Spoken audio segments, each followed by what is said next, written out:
நம்மள சுத்தமா கண்டுக்காதவங்க முன்னாடி கண்ணீர் விடுறது, நம்ம என்ன சொல்றோம்னு காதுல கூட வாங்கிக்காம இருக்கிறவங்க கிட்ட போய் கத்துறது, என்ன புரிஞ்சுக்கோங்கன்னு கதறது, நம்மளை விட்டு விலகி விலகி போறவங்க கிட்ட போய் ஏன் என்னை விட்டு விலகி போறீங்க, நான் என்ன பண்ணுனேன்னு விளக்கம் கேட்கறது.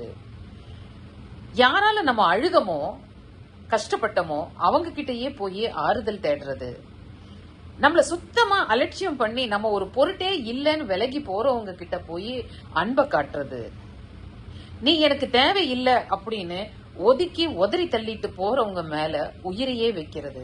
அப்படி இந்த எந்த உணர்வுகளாலையும் ஒரு பயனும் இல்லைங்க. கண்ணீர், கதறல், உணர்தல், ஆறுதல், அன்பு, உயிரை வைக்கிறது, இப்படி நிறைய நல்ல குணங்க. ஆனா அதுக்கு சம்பந்தமே இல்லாதவங்க கிட்ட அதை போய் நம்ம காட்டினோம்னா அதுக்கு ஒரு வேல்யூவும் இருக்க போறதில்லை. இத நம்ம உணர்ந்துகிட்டாலே நம்ம மனசுல வர நிறைய எமோஷனல் பெயின் எல்லாமே காணாம போயிடுங்க.